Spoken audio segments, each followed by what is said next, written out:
He worked here for a number of years. He did some European ski bumming. He did some Hawaiian surf bumming. He was a schooner crewman, I think that's how you put it, Craig. He's an author. His book is out here. He has the prints over here. Husband, father, and you guys know him as Gremlin and Gremlin's Gulch. Dick Dahlgren.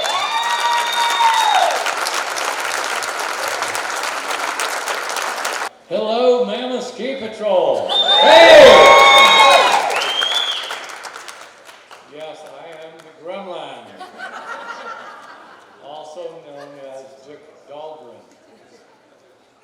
And I am one of the oldest, perhaps one of the oldest, if not the first, professional ski patrolman here at Mammoth Mountain.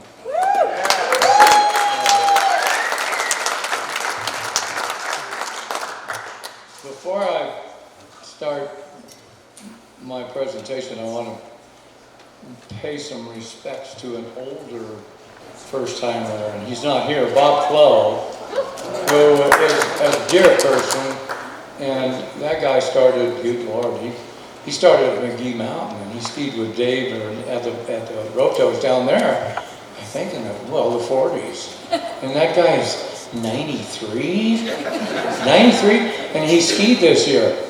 Yeah. Okay, I say I'm the first professional ski patrolman, 1959. That's not true. And I'll tell you more about that in a minute. But first off, how did I get my name? That's always asked. Well, in 1955, I graduated from high school, Fullerton Union High School in Southern California in Orange County. And there was a car club that made a lot of noise. We drove hopped up Chevys and Fords, and the name of that club was the Shafters, and they lived in Sunny Hills. And they looked down on a lot of us. Well, we decided we wanted to start a car club, and we didn't get along with these guys, so we called ourselves the Shifters. Well, administration came down on us so fast you can't believe it. They said, you guys will start fighting. Change the name. So there was 25 or 30 of us, and we started thinking about names. We came up with the Gremlin, which is a Walt Disney character in World War II. A little weasel of a flying rat guy flew around in the skies. He harassed warplanes, mainly British. Well, anyway, we chose the name. The name stuck with me. Suddenly, I was the Gremlin. It stuck with me in college and eventually up here. But so that's kind of how that's how I got my name. Now, how did Gremlin's Gulch get named? Okay, when it's serious. No, I tell on this too. In 1959. We had, Dave had finished chair 2 and 3 and T-bar. So there were three chairlifts. The first chairlift, of course, was 1955. And so we kind of became the professional ski patrol. And to finish how the Gulch got its name, every day in the evening we would assemble at the top of 3 and sweep the mountain. There wasn't much to sweep, but we thought there was. I mean, there was. And so I always chose to go down through the saddle. And my job was to scan St. Anton. And I had discovered this half pipe, which was the Gulch. And that thing was 1/3 to a 1/2 mile long at its prime. And it was a half pipe. It was 3 or 4 times as wide as the half pipes nowadays. Steep-sided, really steep-sided. So you could drop in the top, gain some speed, shoot up one side, turn and drop down the bottom. You felt the G's when you hit the bottom. Went up the other side and back and forth, back and forth. So as the years passed, when it came time to sweep, suddenly the Gulch became Grims. You go down Grims, and then gradually the complete name of Gremlin's Gulch became permanent. So that's the story of me and the Gulch, how it got its name. Now, how did how did we develop, how did we become the first professional ski patrolman? Okay, well, in 1955, Dave built chairlift number 1. And not long after that, the Forest Service said, Dave, you've got to have a full-time professional ski patrolman 24/7. And he had tons of wonderful volunteers, which I think there still are, aren't there? Are there a lot of volunteers, or is that history? Anyway, so, yeah, there were a lot of guys that came up on the weekend, but not during midweek, and that chairlift number 1 was attracting lots of people. So, what does Dave do? He gets Don Redmond and Mickey Gunther, go find a patrol leader. Okay, so they took off and traveled through Colorado. They found this guy, Earl Morse, who was a patrol leader at A Basin, Arapahoe. Hired him, brought him out. He didn't work out too well. He didn't ski. That's true. He wore rubber boots up to his knees and drove a flatbed Tucker snowcat around. Well, that's not going to work. So they put out the word, we got to have ski patrol. Okay. Well, all right. By that time, another buddy and I, who had discovered mammoth skiing from another, we're all surfers incidentally in Southern California, and one of our buddies had come up and skied for the weekend, came back down, and he says, oh my God, they got these wooden shacks with ropes coming out of them, and you can grab a rope and you can go up the mountain, you can ski, and you don't have to pay.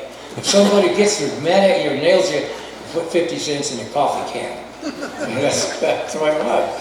So this other guy and I went up to Mammoth, and our first job really was, we took one job, and we would ski an arm, and we were stay in one of the, well, Thunder Mountain, I think it was the first roto, right in front of the lodge. That was our job. But we kept listening to the ski patrol talk, you know, and we had kind of learned how to ski in the San Bernardino Mountains, Snow Valley, Big Bear, Snow Summit, and, you know, we could ski. And you didn't have to really be a good skier. You know, you had to be able to get through all kinds of conditions and all that. Anyway, so, that sounded pretty cool. What are you guys paying? Or what? Yes, Mr. McCoy, we are interested in being ski patrolmen. What do we have to do? Well, you got to have a first aid card. Okay, well, Mark Zumstein was a volunteer patrolman living in Bishop. And did anybody know Mark? Anyway, Mark was also a certified first aid instructor. He came up every fall and gave a one-day first aid class. That was our training. We got a card.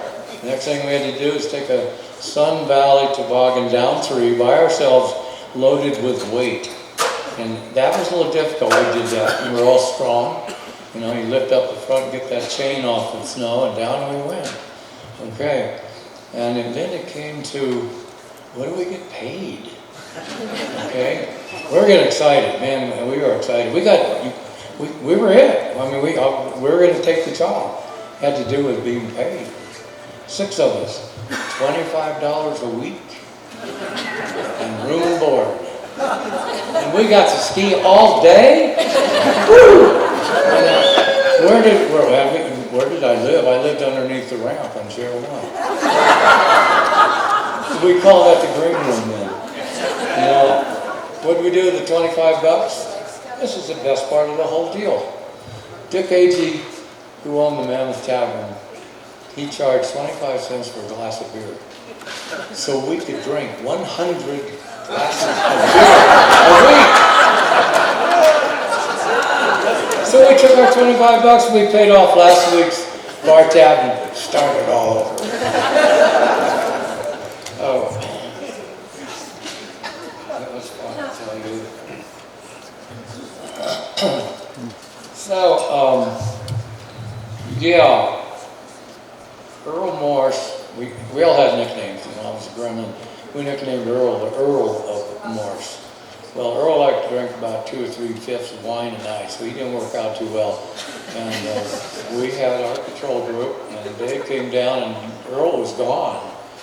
I don't know where he went, but he was no longer patrol leader.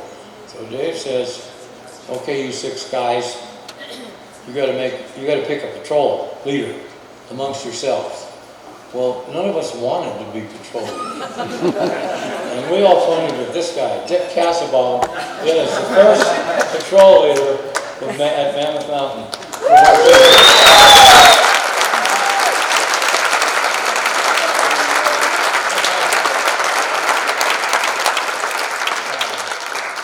Well, it was really funny because we all pointed at him. You! He was the only responsible one.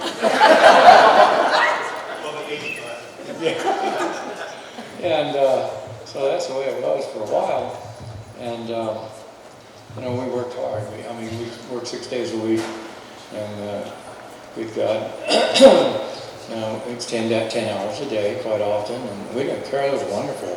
We got to ski all the time, all day long, and you know, our big job was doing one of the most disliked jobs was every day. I don't know how many of you guys skied Chair 3 when you got off that ramp, the off ramp, and it went down about 10 feet. You had to turn left or you hit a wall of rocks. And it was always scraped clear of snow. So the 6 of us had to go to the top of 3 and shovel snow onto the ramp. And then for fun, I mean, we would waxed up our snow shovels and we'd slide on the snow shovels all the way down the face of 30. We got moving. Well, we were, I don't know, we had no supervision for some reason. Really, it was crazy. Well, Cass worked for, he was a patrol leader 1 year, and then he went to Aspen. This new guy, who really was a 59er too, he's right here. He became the patrol leader. And the guy had a beard, and he had scraggly hair, and he was a surfer from La Jolla. And his name is Daryl Aki. And right there.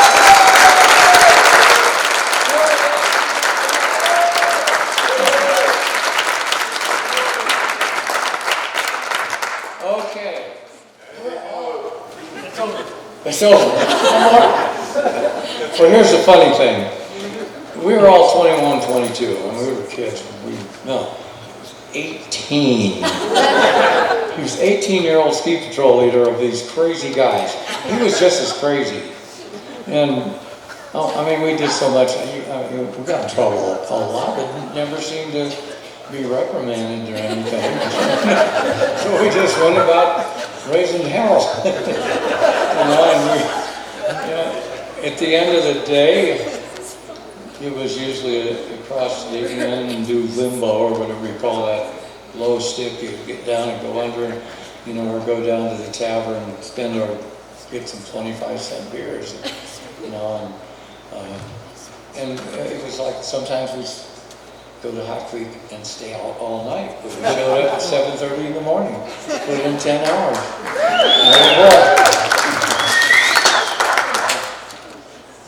I'm going to finish with some of that in a minute, but and switch to a more serious part of our patrol experiences was accidents. And we had them all. I'm only going to talk about 3. There was a guy working in the cafeteria. His name was Georgia John, and he was from Georgia, and a damn good skier. And he made 1 run a day. He had on his break, there's lunch hour, lunch half hour, and up Broadway, down on, as you're going downhill on the right-hand side, there was a ridge full of scruffy trees. And he liked to go on the far side, and he had a slot about this wide, and on the other side, through the trees, was a bump. You'd get about 30, 40 feet of air. That was every day. You do, boom, go down the bottom and go back to work. Okay? It's spring. The snow is melting. And he gets, it's time for him to do his run. And he goes screaming down the top of Broadway, goes through the trees. The snow had dropped 18 inches. Here was a limb across that gap. He slammed into it with both shins. Got a compound fracture on one, And the other one, you know, his tibia and the fibula were screwed up too. Thank God he broke the limb, because I was on the wreck and we had a patrolman, Glenn Almquist, who was an All-American football player at UCLA, and he wanted to be an orthopedic surgeon. Well, he used the Mammoth Mountain Ski Patrol as, you know, a MASH unit, because we averaged 17 wrecks a day on a busy weekend back then. And Ian told me that now, in '85, the figure's still the same with 72 guys. On a busy weekend, each guy's going to carry 3 wrecks down the mountain. Well, 6 guys, 17 anyway. So Glenn learned a lot about broken bones. We got Georgia John and cardboard traction splints. I'm not going to go into that. They worked. It was pretty amazing. Cardboard, open. So we got him in, and there was no hospital, no docs in Mammoth. He had to go down to Bishop. And Glenn and I took him down. There was an orthopedic surgeon down there. And Glenn he knew the guy. I'm a student here, whatever. I want to do this. And he says, okay, you guys, you can watch the operation. Go over to Rusty's, drink some beer, come back in 2 hours, put on some scrubs, and you can join in. Oh, boy! I've never seen anything like it in my life. Glenn's a big guy, and I was pretty big then. And Georgia John's out of it. He's still got his override by now. No, the compound had slipped up. So he had to get that back down, put it in point to end. So how did they do it? Well, we got under one armpit. Glenn did, I got on the other one. And the orthopedic surgeon put his foot, his nurse guy, he puts his foot up on the gurney thing, the operating table, grabs the bad foot, and he says, okay, 1, 2, 3, you guys pull as hard as you can. So we did. The bones came back. So then he stuck this stainless steel pry bar, propped it up, and the bones went. Anyway, that was one wreck. Fun. My most interesting one was, I call it the scalping. And I was at the top of 2, and back in those days, it was probably 63 or something, we had this, we skied in marker toes and heels and 7-foot-long thongs. But this public had this goofy little safety strap. You guys remember that? Had a clip on your boot, a clip on your ski. So this guy had fallen on the lower stump, and that thing had helicoptered. Jeez. It hit him about here and went all the way to the other side. And his scalp, and the call came in, this guy's bleeding to death. He's down there and bleeding to death. So I went down and I went, oh my God. What do I do? So, he was out of it. He had a concussion too. So I just went over and I picked his scalp up, put it back on top of his head. Kind of patted it a little bit. Got some roller bandage around the top, around his forehead. Man, that was it. That was nasty. And we had a wonderful success. Mammoth Mountain Ski Patrol, and I'm sure to this day, are known for their excellence in providing first aid on injuries. Well, we had an All-American football player from USC fall and break his neck at the top of Gremlin's Gulch. And it was bad. And it took us 3 hours to get him onto a backboard and onto the back of the Tucker snowcap. It was that bad. We didn't move any part of his body away from the position that he was lying in the snow. We kept packing stuff. Finally, several months later, we got this wonderful letter from him and from his doc, and said, you saved his life. Not only did you do that, but the spinal cord was intact. The vertebrae around it was pulverized. He had no support on that spinal cord. So we saved his life, probably for sure. He didn't play football again, but there were lots of stuff. Lots of things.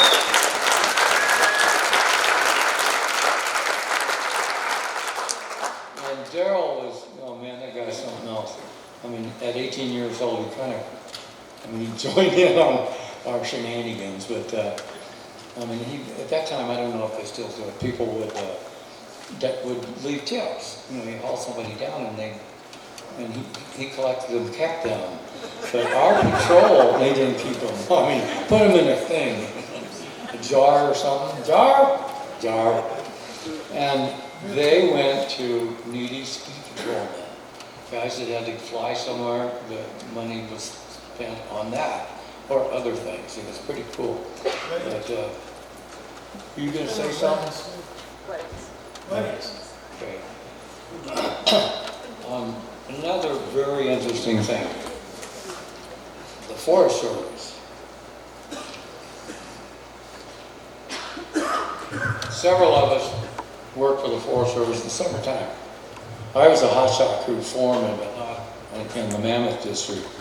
But I worked for the Forest Service on the Mammoth District as a firefighter.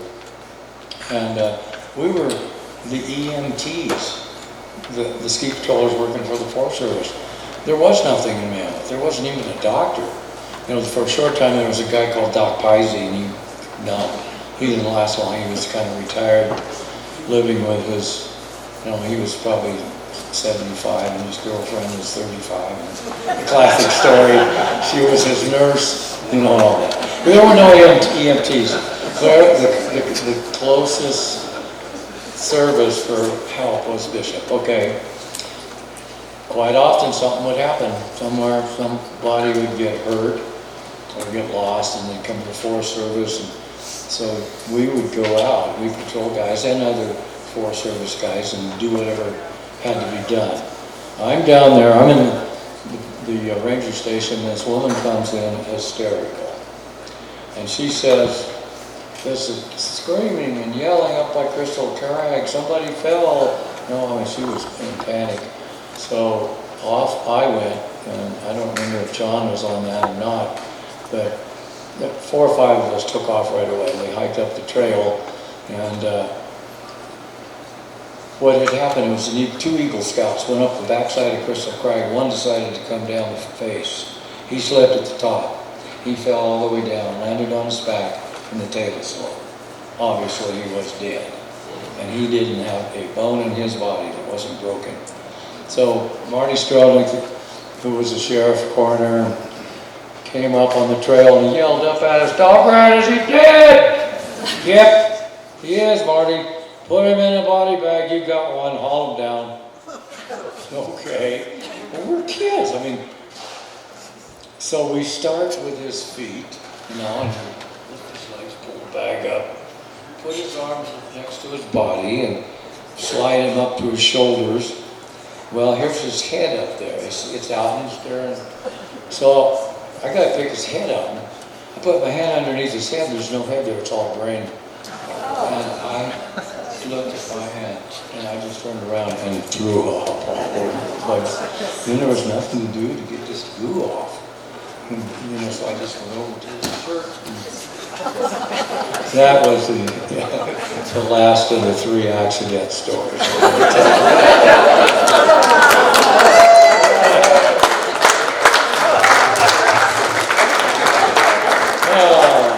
Okay, this is the fun part. We were rascals. Anybody that knew us knew we were rascals.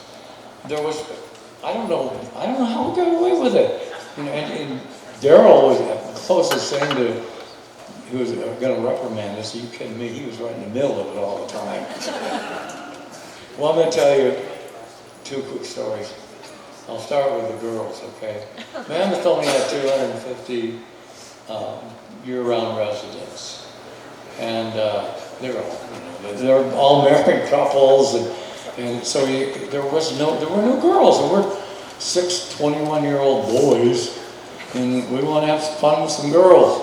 Okay, there were 2 pods of girls. There were the foreign ski instructor girls, and then there was the Mammoth Mountain race team girls, so the aspiring Olympians. There was usually a dozen of them, and Penny McCoy, I think, was back there. I think she was one. But okay, and we would go across the street. The girls would go across the street and have beers and stuff. I fell in love with this twin. There were two blonde French girls, or God, they were cute. And so I'm with some French ski instructors, and I said, Jacques, I want to meet her. What can I say to her? He goes, Dick, you say this? Say, voulez-vous coucher? I'm like, no. So I said, well, what's that mean? What's that mean? He says, you just want to take her for a Coke. So I go over and I say it. She slapped me so hard. I found out what was wrong. Well, it didn't end there. Gus Weber was the head of the ski school. And Gus came roaring into the patrol room the next day, reading the riot act. God damn it, you know how you are to keep your hands off my girls. Never, no, God, no more. So that was the end of the ski school girls. We had the race team girls. So we went to work on them. Similar things happened. Dave McCoy came into the race patrol room. Boys, the girls are off limits. So, okay, well, what the heck? We went back to drinking beer and went down to Hot Creek and, I was coming to work at 7. Well, this one particular time, this is my last story. I'm a reading I'm going to do. We're down there in the pool. Most of the patrol, a bunch of ski instructors, and some lift operators. Big bonfire. There was this French guy, Tony Racloy, I can remember his name. And he's standing there nude on the other side of the bonfire, and he's well endowed. Up on the bluff, where the trail is a Greyhound bus drives in and parks. Well, and down comes a bunch of doctors, dentists, and their wives. And we are pretty screwed up. This one wife spots Tony, tells him to cover up. He's indecent. And he goes, welcome to Hot Creek, my dear. And the guy started to get pretty bad. And then there was an argument that started. And then they told us to get the docs to get out of the pool. It's our turn. Get out of here. That don't work. So we just quietly decided, this other guy, Bob Kesselring, and I, we all got to get out. We'd get out of here. We had a plan. We got out of the pool, put our clothes on, hiked up that trail, climbed into that bus, and put it in gear and drove it away.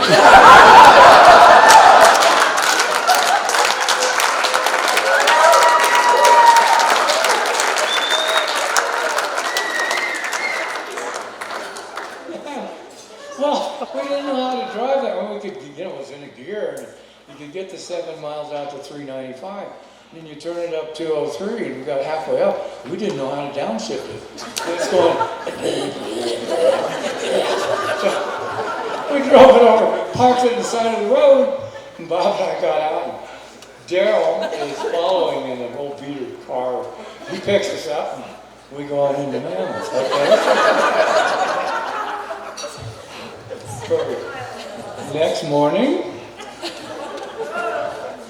as Daryl tells the story, in comes the guy who ran the bus service, Bob Keats, I think his name was, and he wants to raise hell. He wants to, I guess, throw us all in jail or do whatever. And good old Aki, he knows how to make the guy smart. This friend of mine is a smart man. He gets one of the ski patrol guys who's a lawyer. And the lawyer goes through the books, finds out that the lease language will not allow that Greyhound bus more than 100 feet off a paved road. They are 7 miles down on dirt. And end of that. So, okay. It gets a little funnier. Well, Keats goes, he wants a pound of flesh. Well, at least give the bus driver all his ski pins back. He had a felt hat. It was in the bus. I ended up taking them all off and kind of spread them around.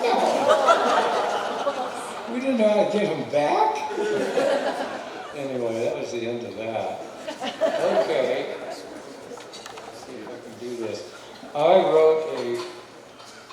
I've written four novels, 3 novels, 1 novella, and a kid's book. And I have a book coming out called Search for Old Mo. And it's about chasing a mythical trout, big giant brown trout in Crowley Lake. And we're all fly fishermen. It's full of local people. It's all locals. I mean, all the people in that book, they're either dead or they're still alive here, and it's fun. And I want to read a little bit from chapter 15, if I can figure out how to do this. Okay, there we go. Whoops.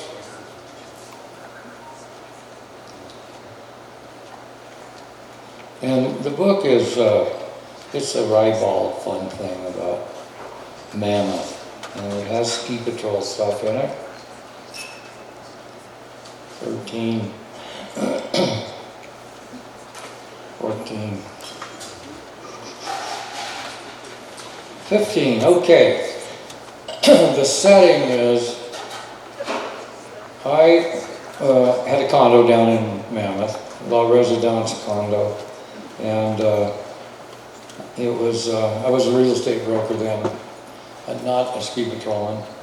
I volunteered, and it's a little story about a day that was a perfect day for skiing. It goes like this. 3 feet of new snow covered my blazer. It's still snowing. Heidi is asleep. It is very cold outside, very warm inside. Another log on the fire will keep it that way.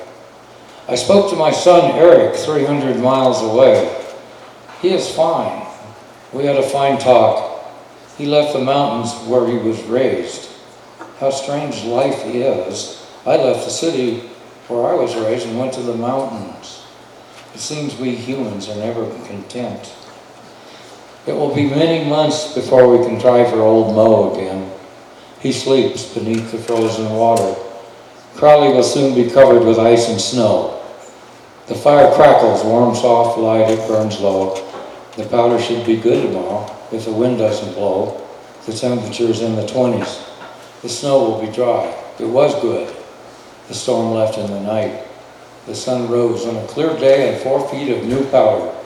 The rotary snow plows were moving through the village, blurring the streets. Heidi wanted to play hooky and go skiing with me. I almost gave in. She loved to ski powder as much as I did. Reluctantly, I said no, and she went off to school. I left my condo to a brisk morning, the air filled with ice crystals. My watch read 6:45. Blue smoke floated low over the village, smoke from wood fires that had been burning through the night. If I hurried, I could catch the lift crew and make first tracks.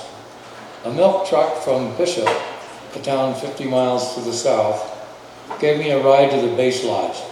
Breakfast, a quick cup of coffee and a roll. A few minutes later, I was on my way to the top of 3 in a Tucker Snowcat with the top terminal ski lift operators. Only the ski patrol was on top when Earl Morse, the cat driver, stopped and we unloaded. The mountain was not yet open to the public. There was no avalanche problem. My old ski patrol buddy John Harmoning, now Forest Service snow ranger, had been firing rounds from the recoilless rifle into the chutes in the corner since 4 a.m. You guys mind if I make a run down the face, I asked. No problem, Dahlgren, Harmoning answered from the lift shack. Stay on the face. Don't drop into Gremlin's Gulch. The backside's still closed. Corners could slide yet. Gremlin's Gulch was named after me when I was a Mammoth professional ski patrolman. Gremlin was my high school and college nickname. The run was my favorite, especially on the sweep after the lifts closed for the day. Phil Carriage and Dick Castlebaum were loading their backpacks with hand chargers. They were on in their skis, preparing to ski cut a section of Far East and China Bowl on their way to Chair 2. The two were on avalanche prevention team. On an avalanche prevention team, carrying dynamite charges ignited by hand. Right, Bill? Excuse me. Tossed into the areas the gun could not reach. The idea was to trigger any pocket slides that might exist. I watched them drop out of sight, reappearing lower on the mountain, continuing to ski cut, looking for unsafe snow. I was alone, and my skis had an elevation of 10,000 feet. My entire world was white in every direction as far as the eyes could see. My world buried in new snow. In the distance, Crowley was completely frozen. Beyond, 40 air miles to the east, was the rising sun. It hung suspended over the White Mountains. The 13,000-foot minarets, Mount Ritter banner, dominated the skyline to the west. Far below was the growl of snowcaps packing runs, tiny orange specks between the trees. I buckled up, excited about skiing the 2 miles of untracked powder that awaited me. I better get going, I thought. Maybe I can make it to the bottom, ride up and make another set of tracks before the lifts open to the public. With one last look at Crowley, I pushed off. Snow was fantastic. I sunk up to my waist, pumped twice, found my rhythm, each turn better than the one before. Snow billowing in clouds around me, and at times over my head. I dropped under Chair 3 to a steeper pitch, cranking off 30 more length-deep snow turns. Found a packed snowcat run and blasted across Dry Creek high above Chair 2, staying above the trees at the top of Broadway, avoiding the machine-groomed surfaces. Skating in a long traverse to the wall and the top of Gravy Chute. Making a dozen more turns, the chairlift above me not moving. A few minutes later, I popped out the bottom of Blue Ox, glided to a stop at the bottom of the ramp at the base of Chair 1, out of breath, lungs aching from the cold. The lift started. The chairs began to move. I sidestepped up the ramp and was on before anyone else. I unloaded on top, skated twice, skied across to the bottom of 3. Phil and Cass were there on their way back to the top. Cass turned in his chair and yelled, "How was it, Dahlgren?" I yelled back, "Light and incredible." "If you hurry, you can make a run down Grimm's," Cass said. "We're opening the backside and the cornice." I did. I made another long untracked run down Gremlin's and spent the rest of the morning skiing hidden glades of untracked powder. "Wow," I shouted to no one. "What a way to start a new day." Now I read this because it's fun, I like it, but some of these characters, 1, 2, 3, 4, are here. The characters in the book. Cass, who I mentioned in the book, Dick Cassbaum, who was our first patrol leader before hockey. Then we have John Harmony. He's in the book. He was a snow ranger, a mammoth forever.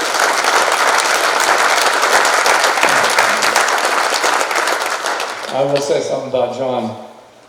John, his job was laying out ski runs. And he had a way of doing it that got it done. You could almost say this guy made every run on the mountain. Then we have Eric, my son, who left the mountains.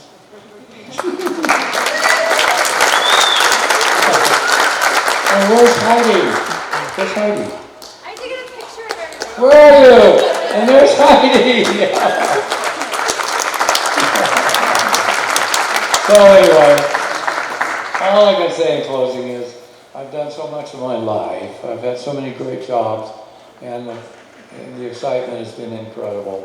Of all the things I've done, the most important, most fun, memorable thing is being a Mammoth Mountain Ski Patrolman.